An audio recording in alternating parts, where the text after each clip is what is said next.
Welcome to the Psychology World podcast. I'm Connor Whiteley, bringing you psychology news, articles, and other interesting psychology-related articles. Where I can find the podcast notes and more interesting psychology-related things, and you can get your free 8 psychology book box set at connorwhiteley.net. Now let's get on to the show.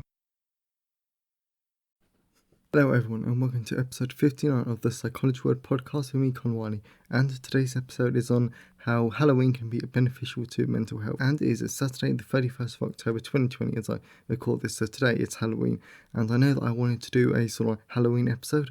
Of course I just didn't realise that the episode would come out after Halloween, but it's only 2 days away and you should still find this really useful. It's like moving on to psychology news section. As always, we're in from the British Psychological Society research digest. So when people are about to rely on their own resources, group cooperation breaks down. Imagine that you live in a village which is threatened with rising sea levels. If you don't do anything, your home is going to be flooded. You could pool your resources together with other villagers and build a large dam around the entire village to ensure everyone's property is safe. Or if you have enough resources yourself, you could build a smaller dam around your own house, protecting your property and leaving everyone else to either do the same or try to cooperate without you. Human societies constantly face similar choices between public and private solutions to pressing issues. Think about the provision of healthcare or education, for instance, but only some people can afford to build a dam around their house or send their child to a private school. Now, a new study in natural communication suggests that when group members are able to self-rely in this way, the provision of public goods suffer. And this, I don't think, is a surprise whatsoever, to be honest, because if you have your own resources, then you're going to be self-reliant, so you don't need anyone else. So whilst you might cooperate in sometimes, and of course it depends on the person. Yes, if you're helpful, if you have sympathy for someone, then you're more likely to help them. But otherwise, why would you help them? Example, when it comes to medical care and education, who has a teacher in their family? I mean, in that you have to cooperate and you have to share doctors and you have to share medical care just so everyone can benefit from it, because the majority of people cannot be self-reliant in terms of medical care or education. So another one. And this one I'm quite interested in. We're more willing to use deceptive tactics when a bot does the negotiating. Artificial intelligence agents, which I've already spoken about on the podcast. If you remember to episode 49 of the podcast, I spoke about artificial intelligence and how I think it will impact human behaviour. So back to the article. Artificial intelligence agents play even more influential role in our lives. They do everything from suggesting new friends and connections to recommending purchases and filtering the news that reaches us. They're beginning to drive our cars. Another role that they are tipped to take over is negotiation on our behalf to sell a car or to resolve a legal dispute. So it's important to know whether using a bot might affect how we negotiate, and according to a new paper, it does.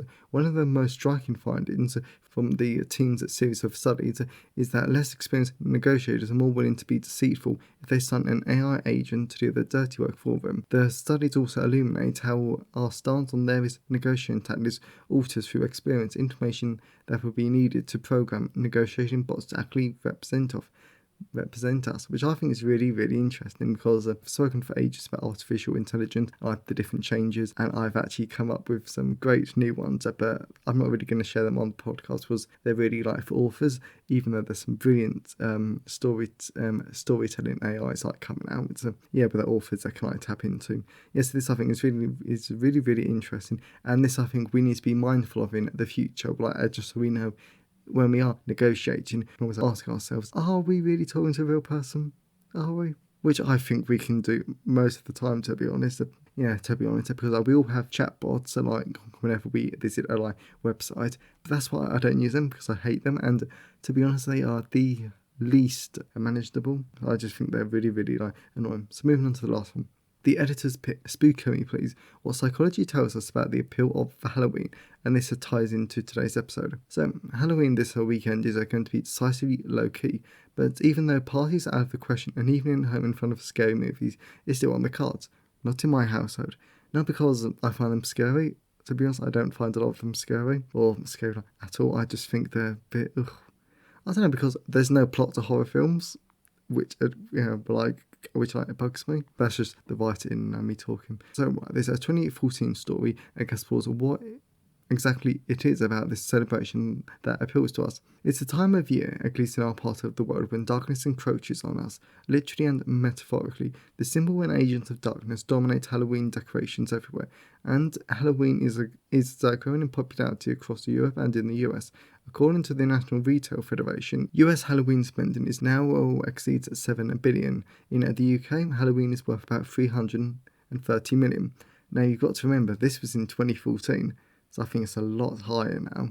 Even I don't see the point of that. Why is this Americanized version of this ancient pagan festival so successful? Is it merely another instance of McDonaldization of culture, the increasing harmony of American commercial culture, explicable in terms of market mechanism alone? No, the dreadful scenarios invoked by the Halloween are deeply fascinating to a prey of a species. A prey species such as Homo sapiens. Ghouls, zombies, demons, giant spiders, and horrors hidden in darkness all engage evolutionary ancient survival mechanisms, and all figure predominantly in the horror films and in Halloween decorations. We seem to love the good thrill and the thrill of a safe scare, and Halloween provides plenty of those. And that just ruined today's episode, because that basically highlighted some of it. So I was impressed. Yeah, but that's fine. Yes, that's enough for the psychology news section. Yes, let's move on to the personal update. So we're moving on to the personal update. So this week I've had an amazing week off from university. Absolutely, I loved it. But as always, yes, so I'll only talk about the psychology relevant things, which includes a great TV recommendation I really want to tell you about. Evil, and it's a great TV program. It's American, so I'm taking a random stab in the guests in the dark here. So if you're in America, you can probably find it on ABC Studios. I think that's one of your TV channels. But if you're in the UK, you should be able to find it on Alibi. And it's a great TV program because it's about a clinical psychologist hired by the Catholic Church to help investigate miracles and demonic possessions. I think it's done really, really well because it really does show the impact of mental health. That's different people can think that mental health is down to demons. So I think it's really, really done. It's not for the faint-hearted because some bits are really dark. That's what I like about it. But yes, but that's a really good TV program that I highly like. And then the only other relevant psychology thing this week. No, actually, I just thought of another one. The first thing is, if you're a member of the British Psychological Society, then they have this great opportunity for people to submit articles, and the question is, what is the most important thing you've lost or found on your psychology journey? Yes, I've already done my article for that. The deadline for it is November the 20th. I can find more details at bps.org, and there'll be a link in the show notes if you go to connorwhiteley.net. Yeah, but it's a great chance, if you want to be published in the Psychologist magazine. I submitted my article Thursday night, and I should hear back well after the deadline. Yeah, but I've done it, and hopefully some of you will find that useful. Yes, to that. And the other thing that I wanted to mention, was that I'm really looking forward to writing my social cultural psychology 3rd edition book, because I had this amazing lecture after I did last week's podcast episode, because I did the social psychology lecture and the reading the day after I did last week's episode, and it was so interesting to learn about all the problems with the Milgram study, and that the Stanford prison egg experiment, and that a lot of stuff was reported didn't actually happen, which I thought was really, really interesting. So yeah, so I'm definitely looking forward to writing about that in the 3rd edition. It's really, really good, and I'm really enjoying social psychology. Yes, that's enough for the personal update.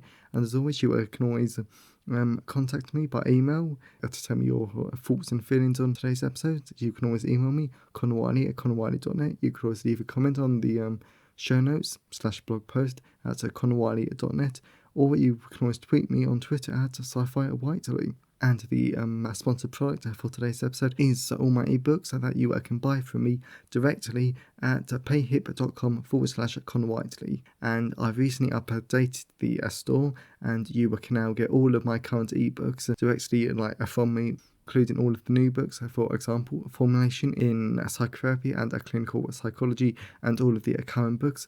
Now, the reason why I really appreciate it when people buy it directly from me is that because you are supporting me directly, like meaning that I get more of the sale. Like, for example, like if I sell a $4.99 ebook on like Amazon, then I get about £3 for it. But when you buy it like directly like from me, well then I get 98% of that sale. Yes, that really helps me in like the long term, and it also means that I can like create more and better content for you like over time, like because I'm earning more. So I really appreciate it when people always buy a direct from me. payhip.com/Conwhiteley. So that's enough of the personality. Let's move on to the content part of today's episode. So, moving on to the content part of today's episode, I did just want to put a quick extra thing before we actually go into the content bit. As I've said like before, today is Saturday the 31st of October 2020 as I record this, and currently in the UK, the UK government is having a cabinet meeting to decide if we're going to go into national lockdown, meaning that I strongly encourage you to actually sign up for my email list and get your free 8 psychology book box set for free, because if we do go international, then I will most probably give everyone a 50% off discount code, but like if they buy like directly like from me, just so people have some books to read over like the lockdown period, and that will be an exclusive for my newsletter subscribers. So moving on to the actual content of today's episode. So we're going to be talking about how Halloween can be beneficial to mental health.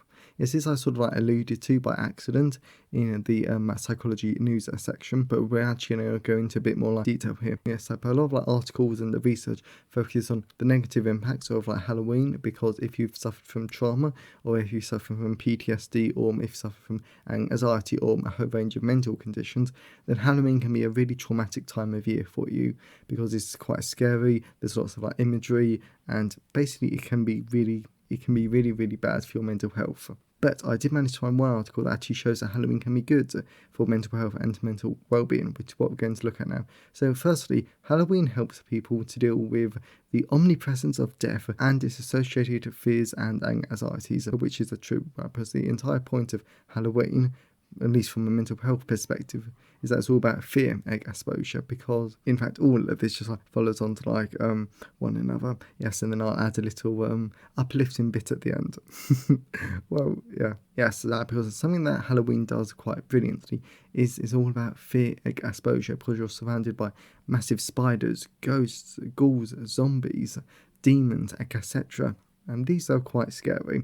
And this pretty much all reminds us that we're going to die one day. But because we're allowed to expose ourselves to this fear in a socially sanctioned way, and we're able to joke and laugh about the death around us, it actually helps us to feel less anxious about dying, and it basically helps us become less fearful, and it also lessens our anxiety surrounding death. But Halloween is also rather amazing if you suffer from a phobia, or if you think you might develop a phobia in the future, because as I've already said, wow, that rain's getting really bad out there. Okay, right. Anyway, so going back to the episode. But this is the great thing about like podcasts, is that everything like gets to be live, and as I edit certain bits out. So right, going back to this, as I've already said, that like you're surrounded by spiders, bugs, and pretty much quite disgusting things.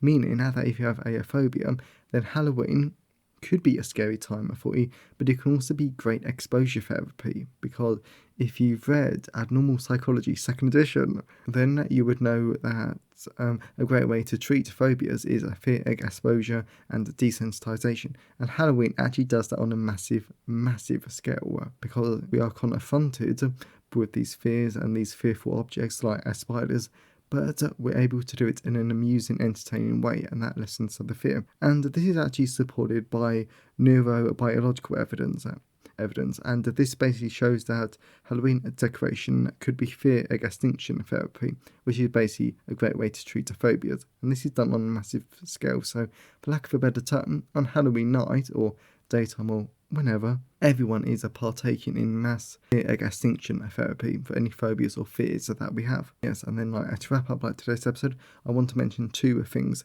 So first of all, Halloween all comes down to one simple point. Halloween, the darkness, our dark side, and anything that would usually be deemed as unacceptable is actually all to do with our struggle for survival in our own unique situations and our common vulnerabilities of human beings. And we are all in this together. We all struggle, we all have our unique circumstances that can make life difficult. But Halloween and other situations help us to release some of that fear and some of that anger. Yes, some of that anxiety. And then the last thing that I want to say is a memento mori, which pretty much means remember you will die. And that I don't say to scare you, that I don't say to be nasty, but I say that because we need to live in the moment, we need to enjoy life, and we need to try and do as much as we want, or at least the stuff that we want to do in our lives, because we are going to die. So, and that's the great takeaway from today's episode. Halloween can be really good for mental health. Personally, I'm not a massive fan of Halloween, because even though I write some pretty dark fiction sometimes, some of my latest book that I've not released yet, don't read them if you're not into dark stuff. Sometimes, especially some quite dark scenes. Anyway, just have remember, memento mori, you will die one day, so just try and be happy, live life to the fullest.